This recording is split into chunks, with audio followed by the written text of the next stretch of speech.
هل أتاك حديث الجنود فرعون وثمود بل الذين كفروا في تكذيب والله من ورائهم محيط بل هو قرآن مجيد في لوح محفوظ. قال الله سبحانه وتعالى فلينظر الإنسان مما خلق من ماء دافق يخرج من بين الصلب والترائب. قال الله سبحانه وتعالى ياسين والقرآن الحكيم إنك لمن المرسلين على صراط مستقيم تنزيل العزيز الرحيم. قال النبي صلى الله تعالى عليه وسلم من أحب دنياه أزر بآخرته ومن أحب آخرته أزر بدنياه فآخر ما يبقى على ما يفنى. صدق اللہ سبحانہ وتعالی وصدق رسولہ النبی الکریم. جیسے ہم اسکول کالج میں پڑھتے رہے تو جب سبق پکا ہوتا تھا تو سنانے کا دل کیا کرتا تھا، استاد کے سامنے بیٹھنے کا اور استاد سے شاباش لینے کا دل کیا کرتا تھا. اور جس دن سبق یاد نہ ہو یا جس طالب علم کو سبق یاد نہ ہو تو وہ پہلی تو یہ کوشش کرے گا کسی طرح ماں باپ کو راضی کر کے آج میں چھٹی کر لوں. اگر کسی طرح گھسیٹتے پیٹتے اسکول پہنچا دیا جائے تو اس کی دوسری دعا کیا ہوگی، آج استاد نہ آئے. اگر استاد آ جائے تو پھر وہ چھپ کے بیٹھے گا کہ استاد کو میں نظر نہ ہوں. چوتھی یہ کرے گا کہ سبق یاد نہیں ہے یار استاد مجھ سے سنے بھی نہ. کوئی نہ کوئی ایسی بات، یعنی مختلف دعائیں کر رہا ہوگا کیونکہ سبق یاد نہیں ہے اور چھپتا پھرے گا. آج میں اور آپ، چاہے ہم ڈاکٹر ہوں، چاہے انجینئر ہوں، چاہے پڑھے لکھے ہوں، چاہے بیوروکریٹ ہوں، اور چاہے سیاستدان ہوں، چاہے ذمہ دارہ کرنے والے ہوں، چاہے پٹواری ہوں، اور چاہے جو مرضی لگے ہوں، ہم قرآن کا سبق سنانے کے لیے، دنیا میں جانے کے لیے تیار کیوں نہیں ہیں؟ سبق کچا ہو گیا. اب میں کوئی دعویٰ نہیں کرتا، لیکن ابھی جو قرآن جتنا پڑھا گیا اس میں سے مجھے کتنا سمجھ میں آیا، آپ کو کتنا سمجھ میں آیا ہے تو بہت مبارک ہے. چلیے پھر سنانے چلتے ہیں. نہیں آیا تو پھر بھی فکر مند ہو جائیے کہ سمجھنا ہے اور آگے پہنچانا ہے. کیونکہ قرآن کے گلپور والوں پہ بھی 5 حقوق ہے، کیونکہ ہم نے کلمہ پڑھا لا الہ الا اللہ محمد رسول اللہ. اب ہمارے لیے جو لاہ عمل ہے وہ قرآن مجید ہے. اگر میں اور آپ اس کو نہیں سمجھ پا رہے تو یہ جیسے اقبال نے کہا نا، قرآن میں ہو غوطہ زن ہے مرد مسلمان، اللہ کرے عطا تجھ کو جدت کردار. وہ زمانے میں معزز تھے مسلمان ہو کر، تم خوار ہوئے تاریک قرآن ہو کر. اپنی مٹی پہ چلنے کا طریقہ سیکھو، سنگ مرمر پہ چلو گے تو پھسل جاؤ گے. 5 اختصار سے میں بتاؤں تو قرآن پہ ایمان لانا، قرآن کی تلاوت کرنا، قرآن کو سمجھنا، قرآن پہ عمل کرنا اور قرآن کے پیغام کو لے کے عالم میں پھرنا. یہ 5 حقوق ہیں ہر مسلمان پہ قرآن مجید.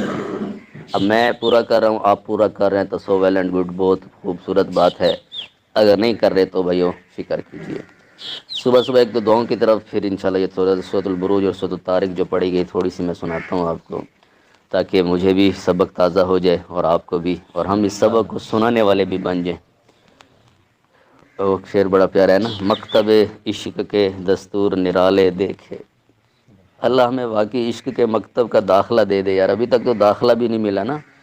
مکتب اسکول کو کہتے ہیں، جیسے یہ سامنے پرائمری اسکول ہے تو عشق کا بھی ایک سکول ہے. کیا پیارا ایک تخیل ہے شاعر کا، مکتب عشق کے دستور یا انداز نرالے دیکھے، اس کو چھٹی نہ ملی جس نے سبق یاد کیا. دنیا جہاں کے سکولوں کا یہ ہوتا ہے کہ جس کو سبق یاد نہ اس کی چھٹی بند ہوتی ہے نا، سمجھتے ہیں نا. مدرسوں میں یا استاد چھٹی بند کر دیتا کہ اس کو شاگرد کو تنبیہ ہو کہ اگلی دفعہ میں نے سبق یاد کر کے آنا، ورنہ 2 کی بجائے مجھے تو 5 بجے چھٹی مل رہی ہے، 3 گھنٹے میرے اور زیادہ ہو گئے. تو لیکن عشق کا جو مکتب ہے یہ بھی تبلیغ بھی، مسجد بھی، مدرسہ بھی، خانقاہ بھی، اللہ والوں کی صحبت اور ایسے اللہ کے راستوں میں پھرنا، یہ سارا مکتب عشق ہے. تو اس کے انداز نرالے ہیں، دستور نرالے ہیں. مکتب عشق کے دستور نرالے دیکھے، اس کو چھٹی نہ ملی جس نے سبق یاد کیا. صبح صبح اٹھتے ہی ہمارے سونے حبیب صلی اللہ تعالی وسلم نے ایک دعا میں سکھلائی ہے، الحمدللہ الذی احیانا بعد ما اماتنا والیہ النشور. صبح صبح ہی میری اور آپ کی ذہن سازی ہو رہی ہے کہ تمہیں آج کا دن کیوں دیا جا رہا ہے اور تمہیں کس کنڈیشن سے اللہ پاک نے دوبارہ زندگی دے دی. حدیث میں اور اس کی دعا کے اندر موت کہا گیا ہے نیند کو. الحمدللہ الذی احیانا بعد ما اماتنا. اللہ ساری تعریف، دیکھو قرآن کا آغاز کل بھی شاید میں ادھر بتا رہا تھا، الحمدللہ رب العالمین. اور صبح صبح کی دعا ہے، اس میں بھی پہلا لفظ کیا ہے؟ الحمدللہ۔ شروع سویر دے اللہ دا شکر، اے نہیں کہ وہ پاکستان دے حالات گیا تھا، اسد عباس ڈھہ گئے تھے، بہ گئے تھے، کیا کچھ تھی گیا، شکر کرنا لے بڑھو یار۔ الحمدللہ، اللہ کی تعریف کرنے آج کا دن تہیہ کیجئے، کم از کم کچھ نہیں تو 5 بندوں کو تو میں اللہ کی بات کروں، 5 بندوں کو میں کہوں اے اللہ کی باتیں کرتے ہوئے کہ اللہ نے ہمیں آنکھیں دی۔ ایک جگہ میں بات کر رہا تھا، میں نے کہا دیکھیے آج کے دن، جیسے ابھی تو شروع ہو رہا ہے، وہ مغرب کا بیان تھا، میں نے کہا آج کا دن کسی اندھے پہ کتنا مشکل ہے، آپ اندازہ کر سکتے ہو؟ بیچارہ آج کے دن کتنے لوگوں کو کہہ کہ یار میں نے اس گلی تک جانا ہے، یار میں نے وہاں تک جانا ہے، مجھے لے جاؤ گے؟ اندھا جا سکتا ہے کہیں؟ آج کا دن کسی فالج زدہ مریض کے لیے کتنا مشکل ہے جی، یا پچھلی رات جو گزری سردی کی رات، جو بیچارہ بیمار پڑا تھا اس کے لیے کتنی مشکل رات تھی، جس کو دمے کا مرض ہو اس سے پوچھو ایک ایک سیکنڈ کیسے گزر رہا ہے۔ مجھے اور آپ کو اللہ نے اتنی صحت دی، اتنا نعمتیں دی، پھر بھی نہ شکری کرے تو جچتا نہیں ہے۔ الحمدللہ الذی احیانا بعد ما اماتنا والیہ النشور، اللہ تو نے ہمیں موت کے بعد زندگی دی اور ہم نے تیری طرف ہی پلٹنا ہے۔ جیسے موت سے ہم یہاں پلٹے ہیں، ان قریب ہم نے حقیقی موت قبر کی موت ہے، اور اس کے بعد پلٹنا ہے تو قیامت والے دن اللہ کے سامنے کھڑا ہونا ہے، اور اللہ پوچھیں گے کیا کر کے آئے ہو۔ اس لیے ایک صورت میں آتا ہے، اللہ فرماتے ہیں وَكُلَّ إِنسَانٍ أَلْزَمْنَاهُ طَائِرَهُ فِي عُنُقِهِ وَنُخْرِجُ لَهُ يَوْمَ الْقِيَامَةِ كِتَابًا يَلْقَاهُ مَنشُورًا اقرأ كِتَابَكَ كَفَىٰ بِنَفْسِكَ الْيَوْمَ عَلَيْكَ حَسِيبًا۔ اپنے ہی اعمال نامہ جیسے میڈل ہار گلے میں ڈالے جاتے ہیں، ویسے ہی ہار کی طرح آپ کا اپنا نام اعمال آپ کے گلے میں ڈالا جائے گا اور کہا جائے گا پڑھ، اقرأ کتابک، اپنی کتاب کو خود پڑھ، اقرأ کتابک کفیٰ بنفسک اليوم علیک حسیبا۔ عجب بات ہے، یہاں پہ جو ہماری جب میں غار ہرا کی طرف گیا تو پہلی وہی بڑی یاد آتی ہے، اقرأ اقرأ اقرأ بسم ربک الذی خلق۔ دنیا میں نہیں پڑھا تو پھر آخرت میں جو کتاب پڑھنی پڑے گی نا بڑی مشکل ہو جائے گی، اس لیے پہلے پڑھ لیجئے، میں بھی پڑھ لوں، آپ بھی پڑھ لیں، سمجھ لیں اور اس پہ عمل کر لیں۔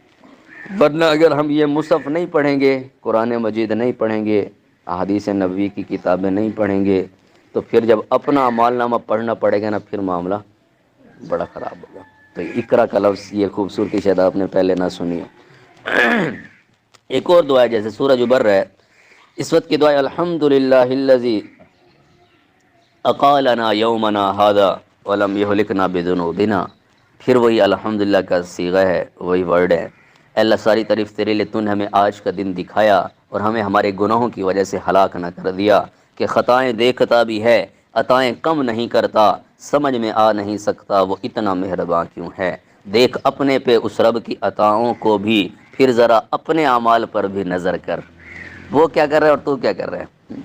تو بہرحال آئیے سورۃ البروج تھوڑا سا میں آپ کو بتاؤں تو، ورنہ تو جیسے میں نے کل بھی بتایا گھنٹوں بھی کیا زندگیاں گزر گئیں، ہم بندہ ایک ایک سورت پہ اسٹڈی کرتا رہے تو کتنا زیادہ ہے۔ تو اس کے اندر ایک خوبصورتی، شروع میں قسمیں ہیں اور اینڈ پہ وجہ قسم بھی ہے ایک، والسماء ذات البروج والیوم الموعود وشاہد ومشہود، یہ قسمیں چل رہی ہیں، اور آخر میں کہ آسمان اتنا محفوظ کہ اس میں قلعے کیوں ہیں، والسماء ذات البروج، اس کی ایک خوبصورت سی وجہ اینڈ پہ ہمیں ملتی ہے، بل ہوا قرآن مجید فی لوح محفوظ۔ جیسے اس صورت کے شروع میں آسمان کا ذکر ہے، ویسے اس صورت کے اخیر میں آسمان میں کیا کچھ ہے، لوح محفوظ ہے۔ تو یہ قرآن کی صورتوں کا ایک خوبصورت نقشہ ہے، کافی ساری صورتیں ایسی ہیں، ادھر سے شروع ہوتی ہے اور آخر سے، اور ایسے درمیان میں آ کے مل جاتی ہیں، شروع اخیر سے ملتا ہے، پھر آگے اور درمیان میں جیسے اس کی آیت ہے ان الذین آمنوا، یہ سنٹرل ہے اس کا موضوع سورۃ البروج کا، ان الذین آمنوا وعملوا الصالحات لہم جنات تجری من تحتها الانہار ذلک الفوز الکبیر۔ ٹوٹل 11 مضمون ہے، یہ سنٹرل مضمون ہے کہ جو ایمان والا ہے، عمل صالح والا ہے، چاہے گلپور کا ہے، چاہے امریکہ، افریقہ، آسٹریلیا کا ہے، جہاں مرضی کا ہے، اس کے لیے جنات ہیں، جنات باغ کو کہتے ہیں، بہت زیادہ باغات ہیں، جمع کا صیغہ ہے، جن کے نیچے سے نہریں بہہ رہی ہیں۔ اب یہ نہر کا لفظ ہم اردو سرائکی کی طرح نہر کو یاد ہیں، عربی میں نہر یا انہار کا لفظ دریا کے لیے ہوتا ہے، اور یہ دریائے سندھ نہیں، دریائے ستلج نہیں، اور یہ دریائے چراوی یا چناب بیاس والے نہیں، جنت کے دریا اللہ ہی جانے کیسے ہوں گے۔ وَلَكُمْ فِيهَا مَا تَشْتَهِي أَنفُسُكُمْ وَلَكُمْ فِيهَا مَا تَدَّعُونَ، یا دوسری جگہ فَلَا تَعْلَمُ نَفْسٌ مَا أُخْفِيَ لَهُم مِّن قُرَّةِ أَعْيُنٍ جَزَاءً بِمَا كَانُوا يَعْمَلُونَ۔ تو آگے چلے تو پھر ادھر سے بھی قیامت کا ذکر ہے، ادھر سے بھی قیامت کا ذکر ہے، کیسے؟ یہاں تے والسماء ذات البروج، پھر والیوم الموعود، یہ قیامت کی طرف اشارہ ہے۔ تو ادھر سے بھی کیا ہے؟ واللہ من ورائہم محیط، قیامت کا دن ہے، یہاں بھی اللہ کی بادشاہی ہے، لیکن یہاں ڈھیل ہے۔ ایگزامینیشن ہال میں بھی ایگزامینر جو بچہ نالائکی کر رہا ہو، چوری کر رہا ہو یا نقل مار رہا ہو تو اس کو پکڑ سکتا ہے کہ نہیں؟ لیکن ایسے سارے نہیں پکڑے جاتے، کیا خیال ہے؟ جو نقل کر رہے ہوتے ہیں کوئی زیادہ ہی چلاک بنتے ہیں نا، جیسے آج کل ہم چلاک بنے ہوئے ہیں، نقل بھی غیروں کی کر رہے ہیں، شکلیں بھی غیروں کی طرح، اور سمجھتے ہیں اپنے آپ کو چلاک بنے ہوئے ہیں، اور پکڑ نہیں ہو رہی ایز سچ اجتماعی، تو اس کا یہ مطلب نہیں ہے کہ اللہ کی بادشاہی میں کوئی نقص ہے، نہیں نہیں نہیں، ایگزامینیشن ہال میں چھوٹ مل جاتی ہے، چھوٹے چھوٹے عذاب آ جاتے ہیں، وَلَنُذِيقَنَّهُم مِّنَ الْعَذَابِ الْأَدْنَىٰ دُونَ الْعَذَابِ الْأَكْبَرِ لَعَلَّهُمْ يَرْجِعُونَ، چھوٹے چھوٹے آتے ہیں، یہ سیلاب کتنی تباہی پھیری ہے، پھر بھی آنکھیں نہیں کھلی، ان کی بھی آزمائش تھی، ہماری بھی آزمائش۔ میرے اپنے کتنے دوست سندھ میں، بلوچستان میں، ایسے یہ راجن پور، کوٹ مٹھن، فاضل پور ہے، اور یہ جتنے علاقے یہاں کے ہیں، تو جتنی میری ہستی تھی، میرے ڈاکٹر دوستوں کی تھی، ہم نے خود کچھ حصہ ملایا، تو یہ آزمائشیں اور یہ تکلیفیں آ جاتی ہیں، پکڑ بھی آ جاتی ہے، لیکن ہے ایز سچ ایگزامینیشن ہال۔ ہم یہ نہ سمجھیں کہ ہم یہاں پکڑے نہیں جا سکتے، یہاں بھی پکڑے جا سکتے ہیں، لیکن یوم الفصل یا یوم الدین آگے والا ہے، فیصلے کا دن، بدلے کا دن آگے والا ہے۔ تو بہرحال والیوم الموعود، اور یہاں سے ہے واللہ من ورائہم محیط، آگے پھر جو ہے نا یہ گڑھے والا، اور جنہوں نے مسلمانوں کو تکلیفیں دی اور ان کو یعنی جلایا گیا، اس کا ذکر ہے۔ تو یہاں سے اینڈ پہ بھی ایسے ہی ذکر ہے، هل اتاک حدیث الجنود فرعون وثمود بل الذین کفروا فی تکذیب۔ چوتھا مضمون ہے وما نقموا منہم الا ان یؤمنوا باللہ العزیز الحمید۔ چوتھا مضمون ہے اللہ کے ناموں کے تذکرے ہیں، العزیز الحمید، اور ایسے آخر میں چلیں تو وہاں پہ بھی آپ کو اللہ کے نام ملتے ہیں، انہ هو یبدی ویعید وهو الغفور الودود ذو العرش المجید فعال لما یرید۔ ایسے صورت کور ہوتی ہے، کیا پیارا انداز ہے۔ اور یہاں پہ ہے ان الذین فتنوا المؤمنین، جنہوں نے تکلیفیں دی، آزمائش میں ڈالا، ان کے لیے عذاب کا ذکر ہے۔ ادھر سے جو پانچواں مضمون ہے ان بطش ربک لشدید، اللہ کی پکڑ بڑی سخت ہے، ان کی بھی پکڑ کی گئی۔ اور درمیان میں جیسے میں نے بتایا ان الذین آمنوا وعملوا الصالحات لہم جنات تجری من تحتها الانہار ذلک الفوز الکبیر۔ یہ خوبصورتی ہے سورۃ البروج کی، شاید آپ نے پہلے نہ سنی ہو، آپ نے سن لیا، میں نے بھی اپنا سبق دہرا لیا، اب اس کو ہم نے آگے تک بھی پہنچانا ہے۔ عجب بات، اگلی ہی صورت شروع ہوتی ہے وہ بھی اسی انداز سے، جیسے وہاں پہ والسماء کا لفظ ہے، اگلی صورت میں پھر والسماء، کیونکہ کنٹینیوٹی ہے نا قرآن میں، قرآن از الحکیم۔ دل تو کرتا سود یاسین پوری سناؤ، لیکن پھر یہ نا اگلی دفعہ جماعت ہے آپ بیٹھے بھی نا، میں تو پھر سال بعد آتا ہوں، لیکن میرا ہوتا ہے یار کچھ نہ کچھ ایسا سنا کے جائیں کہ کسی کو کچھ تو یاد ہو جائے، تاکہ سنانے کا جذبہ بن جائے۔ والسماء والطارق، جیسے وہاں پہ والسماء ذات البروج، یہ اگلی صورت میں ہم انٹر ہو رہے ہیں، پچھلی صورت کا آغاز بھی اسی سے ہے، اور آسمان میں کیا ہے؟ بل ہوا قرآن مجید فی لوح محفوظ، تو اس کے اندر پھر والسماء والطارق وما ادراک ما الطارق، اگلا مضمون پھر تارے کے بارے میں شروع ہوتا ہے۔ پھر میرے اور آپ کے سے اللہ سوال کرتے ہیں، صرف ڈاکٹر سے نہیں، اکثر میں ڈاکٹروں میں یہ بیان کرتا ہوں کہ اللہ is giving an open invitation to study embryology. Embryology کس کو کہتے ہیں؟ جب بچہ ماں کے پیٹ میں بن رہا ہوتا ہے، اس کی جو سارا علم ہے اس کو ایمبریولوجی کہا جاتا ہے، کہ بچہ ایک نطفے سے پورا ماڈل کیسے تیار ہوتا ہے۔ سائنس تو بیچاری اندھی ہے اور ادھوری ہے، وہ کہتے ہیں بھائی آٹومیٹک بن رہا ہے، آٹومیٹک تو کچھ بھی نہیں ہوتا یار، یہ صف پڑی آٹومیٹک خود ہل جائے گی، نہیں ہو سکتا۔ چھوٹا سا ہم کہیں کہ یہ چھوٹا سا کام بھی ہو کو اپنی مرضی سے، یہ درخت کا پتہ بھی اپنی مرضی سے نہیں ہل سکتا، تو چجائے کہ پوری کائنات کا نظام۔ تو بہرحال تو یہاں پہ ہے فَلْيَنْظُرِ الْإِنسان، اب اس پہ بھی میرے اور آپ کے رونگٹے کھڑے ہونے چاہیے کہ نہیں؟ اس کی مثال بھی سمجھیے، ہم 100 ڈاکٹرز بیٹھے ہو نا، اگر کوئی وی سی کے ساتھ یا ہماری کوئی سی او ہیلتھ کے ساتھ یا بڑے ضلعی افیسر کے ساتھ میٹنگ ہو، 100 ڈاکٹر بیٹھے ہوں، اور آتے ہی اگر پی ایم سی ایم کی میٹنگ ہو تو پھر تو اور الرٹ بیٹھے ہوتے ہیں، ہیوی سوٹڈ بوٹڈ ہو کے بیٹھے ہوتے ہیں، تیاریاں کر کے بیٹھے ہوتے ہیں، اور آتے ہی کوئی بڑا افیسر کہ ڈاکٹر صاحب، تو کیا خیال ہے وہ متوجہ ہوں گے یا نہیں ہوں گے؟ ہاں جی، وہ یہ تو نہیں کہیں گے مجھے میرا نام تھوڑی لیا ہے کہ ڈاکٹر اظہر ہی ہے، وہ ڈاکٹر صاحب میں بھی ڈاکٹر ہوں، باقی سارے چکنے ہو جائیں گے یار، پتہ نہیں 12:30 کی گل ہونے لگی۔ تو یہاں پہ نا یہ میں اشارہ تک، باقی پورے قرآن میں ہے، یہاں پہ فَلْيَنْظُرِ الْإِنسان، یہ تو میرا ذکر آ گیا، میں بھی تو انسان ہوں نا، الحمدللہ لَقَدْ خَلَقْنَا الْإِنسَانَ فِي أَحْسَنِ تَقْوِيمٍ، تو میرے کان بھی کھڑے ہونے چاہیے، آپ کے بھی، کہ یار میری گل ہو رہی ہے، یہ تو میرے سے کم پہ گیا۔ فَلْيَنْظُرِ الْإِنسان، سمجھ آئیے مثال، یہ پورے قرآن کو اپنے اوپر امپلیمنٹ کرنا۔ فَلْيَنظُرِ الْإِنسَانُ مِمَّا خُلِقَ مِن مَّاءٍ دَافِقٍ يَخْرُجُ مِن بَيْنِ الصُّلْبِ وَالتَّرَائِبِ۔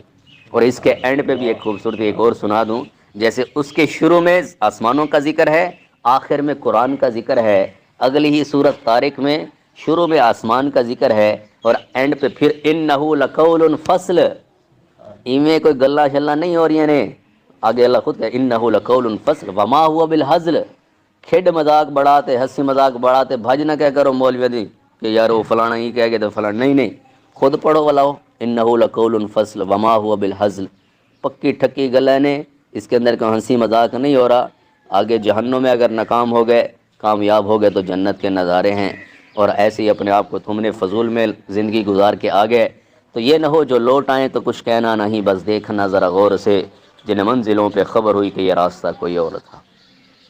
دو دعائیں میں نے آپ کو بتائیں، دو صورتیں ہم نے تھوڑے سے وقت میں دیکھیے، آپ وقت دیجئے، آپ خود وقت نکالیے فرقہ واریت سے بالا تر ہو کے، اور اپنے آپ کو ایسا ہم مسلمان ہی سمجھا کریں اور سمجھتے بھی ہیں۔ ہوا سماکم المسلمین، ذمے ایک کام ہے، مل جل کے کیجئے تاکہ کل قیامت کے دن کملی والے کو کچھ ہم بھی منہ دکھا سکیں یار، اور کیا اس میں بات کہ نبی جی ہم نے 1444 ہجری میں آپ کے پیغام کو سنانے کی اور اس کو اپنانے کی کچھ فکر کی تھی، کچھ محنت کی تھی۔ ایک دو باتیں دل کر ہی دوں سورۃ یاسین کی، کیونکہ ہم روزانہ ماشاءاللہ آپ بھی پڑھتے ہیں ہم بھی پڑھتے ہیں سورۃ یاسین کی خوبصورتی، تاکہ آپ کو اور دل لگے گا اس کے اندر۔ دو چار باتیں صرف شروع ہوتی ہے یاسین، یاسین تو میرے حبیب کا نام ہے، تو صبح صبح ہی اللہ کا ایک مطالبہ یہ بھی ہے کہ یاسین کے ساتھ بھی یاری لگاؤ، یاسین کو بھی پہچانو۔ جیسے رات میں سنا تو زمانے دے رنگ سارے تیری خاطر بنائے نے، اسمانہ دے چن تارے تیری خاطر سجائے نے، دکھا کے وضحا چہرہ ذرا دیدار دے اپنا، میں اقصا وچ نبی سارے تیری خاطر بلائے نے، تیری خاطر میں وچ قرآن قسماں وچائیاں نے، تو اے قرآن دے پارے تیری خاطر بنائے۔ یہاں پہ بھی قسم ہے نا، یاسین والقرآن الحکیم۔ عجب بات ہے، پہلے ہمارے حبیب کا نام ہے، پھر ان کے اوپر جو نازل کیا گیا، پھر قرآن کا ذکر ہے۔ ہستی کو پہچانیے، یہ ہیں وہ جن کی خاطر کل کائنات کو بنایا اور سجایا گیا ہے۔ یاسین والقرآن الحکیم، اللہ اپنے حبیب کو کہہ رہے انکا، کا سیگا سنگل کا سیگا، آپ میرے رسولوں میں سے ہیں۔ اب جیسے علماء بھی فرماتے ہیں کہ اللہ نے اس کائنات کے بننے سے بھی 1000 سال پہلے ان صورتوں کو، سورۃ یاسین اور طٰہٰ، وہاں پہ بھی کا سیگا، یہاں پہ بھی، کہ ابھی کچھ موجود نہیں ہے لیکن کا سیگا کہ حاضر ہے سامنے۔ یاسین والقرآن الحکیم انکا لمن المرسلین۔ جیسے جب پوچھا گیا نا ابو ہریرہ نے متا وجبت لک النبوہ، اے نبی جی آپ کو نبوت کب ملی؟ تو اس کا کتابی جواب ہے کہ جب 40 سال 6 مہینے اور 10 دن ہمارے حبیب کی عمر تھی تو تب نبوت کا اعلان ہوا ہے۔ لیکن کیا فرمایا کہ میں تو اس وقت بھی نبی تھا جب ابھی آدم کی کہانی شروع بھی نہیں ہوئی تھی۔ کیا پیار ہے، وہاں پوچھا جائے متا وجبت لک النبوہ، جواب کیا ہے کنت نبیہ وان آدم بین الروح والجسد، یہ بھی الفاظ کہ جب آدم کا روح اور جسم کا بھی معاملہ چل رہا تھا میں تو اس وقت بھی نبی تھا۔ پھر ہم اس ہستی کے طریقے توڑ دیں، پھر اس کی سنت چھوڑ دیں تو کتنی کم آئے گی کی بات۔ تو آخری ایک بات، یاسین والقرآن الحکیم انک لمن المرسلین علی صراط مستقیم، سیدھا راستہ بھی ہمیں صبح صبح پتہ چل گیا کہ کون سا راستہ سیدھا ہے، ہمارے پیارے حبیب کا راستہ۔ یہ تبلیغ کی محنت، دعوت کی محنت، یہ وہی ہے کہ بھائیو آ جاؤ اپنے پیارے حبیب کے کام پہ آ جائیے اور ان کے نام کی خاطر اپنا سب کچھ لگانے کے لیے آئیے۔ سورۃ یاسین میں نا 3 مضمون چلتے ہیں، 3 مضمونوں کے لیے جیسے آگے ہے نا وَجَعَلْنَا مِن بَيْنِ أَيْدِيهِمْ سَدًّا وَمِن خَلْفِهِمْ سَدًّا فَأَغْشَيْنَاهُمْ فَهُمْ لَا يُبْصِرُونَ۔ انسان 3 چیزوں سے سبق حاصل کر سکتا ہے، ماضی سے، حال سے اور مستقبل سے۔ سورۃ یاسین میں یہ 3 مضمون چلتے ہیں۔ دوسرا رکوع شروع ہوتا ہے ماضی کی طرف اشارہ ہے، ایک واقعہ ماضی کا واقعہ ہے جس میں کیا ہے، بس کرے نہیں وہ بچے شاید پڑھنے، بس آخری بات میں، چلو میں دل کر رہا تھا سورۃ یاسین گلپور والوں کو سنا دوں، بس آخری بات ہے۔ یہ شروع ہوتا ہے دوسرا رکوع وَاضْرِبْ لَهُمْ مَثَلًا أَصْحَابَ الْقَرْيَةِ، بس اختصار سے اشارہ، پھر آپ ترجمہ پڑھیے گا، قاری صاحب بھی بیٹھے ہیں خود ماشاءاللہ، اس پہ تھوڑا اسٹڈی کیجئے، پھر انشاءاللہ مزہ آئے گا اور دل کرے گا یار اپنے پورے گلپور والوں کو یہ بات پتہ ہونی چاہیے، پھر آپ کا دل کرے گا یار پترامہ والوں کو بھی ہونی چاہیے، پھر ایسے سوچ بڑھتی جاتی ہے یار امریکہ والوں تک بھی یہ پیغام پہنچے، میں دنیا میں میری وجہ سے پہنچے، تاکہ میرے ابھی مجھے دیکھ کے خوش ہو جائیں کہ میں نے بھی کچھ محنت۔ تو پہلا مضمون ہے ماضی سے ریلیٹڈ. تیسرا جو رکوع شروع ہوتا ہے دوسرا مضمون آ گیا وہاں پہ وآیۃ لہم الارض المیتہ، اس میں پھر سورج کا تذکرہ ہے والشمس تجری لمستقر لہا، چاند کا تذکرہ ہے والقمر قدرناہ منازل، نظام شمسی کا تذکرہ ہے اور گلیکسیز کا نظام، للشمس ینبغی لہا ان تدرک القمر، دن رات کا، ولللیل سابق النہار وکل فی فلک یسبحون. پہلے ماضی کا ایک رکوع ہے، پھر حال کا رکوع ہے. چوتھا ہے ونفخ فی الصور، قیامت کا دن جب سور پھونکا جائے گا، مستقبل کا تذکرہ ہے. ماضی حال مستقبل جیسے زمانے ویسے سورۃ یاسین کا سٹرکچر ہے، ماضی پھر حال پھر مستقبل. اور آخر رکوع شروع ہوتا ہے ایک ایک آیت میں سنا رہا ہوں پہلی ومن نعمرہ ننکسہ فی الخلق افلا یعقلون. اس کا مفہوم ہے کہ تجھے عمر دی گئی، تجھے سب کچھ دیا گیا، پھر بھی تجھے سمجھ نہیں آ رہی، اتنا تو 50 سال گزار کے بیٹھا، 60-70 سال کا ہو گیا، تو یہ ماضی حال مستقبل سے تو نے کیا سیکھا. آگے آتا ہے وَإِذَا هُوَ خَصِيمٌ مُبِينٌ، تو جھگڑالو بن گیا. کہتے ہیں میں تو چورا چورا مٹی ریزہ ہو گیا، تو پھر مجھے کون زندہ کرے گا. اور اسی صورت کے اخیر میں اللہ فرماتے ہیں جو کن فیکون انما امرہ اذا اراد شیئا ان یقول له کن فیکون. کیا پیارا پیغام میرے اور آپ کے پاس ہے پیارے، یہی میں تو یہی سیکھ رہا ہوں، یہی سنا رہا ہوں. تو اللہ آپ کی نصیب کرے، میرے بھی نصیب کرے. پوری بستی میں آج بھی کوشش کریں گے، جتنوں کو ہو سکا سنائیں گے. دل تو بھائی اللہ کے اختیار میں ہے، اور ہدایت اس سے ملتی ہے جو ہدایت کا طالب ہوا کرتا ہے. کیونکہ اللہ قرآن میں فرماتے ہیں وَيَهْدِي إِلَيْهِ مَنْ أَنَابَ، ہدایت اسے ملتی ہے جو انابت سے ہے، رجوع کرتا ہے، جو خود کہتا ہے. ہمارے پاس کوئی رسے تھوڑی ہوتے ہیں، یا ہمیں کسی نے رسے تو نہیں ڈالے، یا قاری صاحب خود بیٹھے یا آپ بڑے بیٹھے. آج تک ایسا تو نہیں ہو کہ کسی کو رسے ڈال کے قرآن پڑھایا جا رہا اور وہ پڑھ رہا ہو، نہیں ہوتا ایسے. اپنا دل کی جب دنیا روشن ہوتی ہے تو پھر دل کرتا ہے قرآن پڑھا جائے، سنا سنایا جائے. تو کریں گے نا کوشش سارے. تو اللہ ہمیں دعائیں بھی سمجھائے، اور سورۃ البروج بھی، سورۃ طارق بھی، سورۃ یاسین بھی. کم وقت میں ماشاءاللہ کافی باتیں ہو گئیں. تو آج بھی آپ سارے بھائی بھی وقت نکالیں، کچھ گشتیں بھی کریں، اور ساتھیوں کو بھی اکٹھا کریں گے انشاءاللہ. کریں گے کوشش سارے. اللہم لک الحمد کما ینبغی لجلال وجہک العظیم، اللہم لا احصی ثناء علیک انت. اے اللہ ہم سب کو قرآن کے پیغام کی سمجھ عطا فرمائیے. اے اللہ جو اس دعوت کے کام میں اے اللہ سنایا جا رہا ہے، اے اللہ اس کی سمجھ دے کے اللہ ہم اس پیغام کو پوری دنیا میں سنانے والا بنا دیجیے. اے اللہ گلپور کی بستیوں کو، اے اللہ جتنے بھی گلپور کے نام سے دیہات ہیں، اے اللہ سب کو اے اللہ گلوں سے بھر دیجیے، پھولوں سے بھر دیجیے. اے اللہ سنت نبی کے پھولوں سے بھر دیجیے، فرقہ واریت سے پاک کر دیجیے، آپس کی محبتیں دے دیجیے، آپس کا جوڑ اور الفتیں دے دیجیے. ہم سب کو اے اللہ ایک اور نیک بن کے زندگی گزارنے والا بنا دیجیے. اے اللہ ہماری کمیوں کوتاہیوں کو معاف کر دیجیے، گناہوں کو خطاؤں کو معاف کر دیجیے. اس بستی کے جتنے لوگ آج تک فوت ہو چکے سب کو معاف کر دیں. جو بڑے بوڑھے موجود ہیں بیمار ہیں اللہ ان کو صحت عطا کر دیں. اے اللہ جو قرضے میں پھنسے ان کی قرضے کی ادائیگی کا انتظام فرما دیں. اے اللہ جو ذمہ دارہ کرتے ہیں اللہ ان کو اپنی فصلوں کی زکوٰۃ نکالنے والا بنا دیں. جن کے پاس جانور ہیں جانوروں کی زکوٰۃ نکالنے والا بنا دیں. اپنی مساجد مدارس خانقاہوں کی ہم سب کو حفاظت کرنے والا بنا. دین کے کام کے لیے ہم سب کو قبول فرما. ربنا آتنا فی الدنیا حسنہ وفی الآخرۃ حسنہ وقنا عذاب النار. صلی اللہ تعالی علی خیر خلق محمد وآلہ وصحبہ اجمعین، آمین.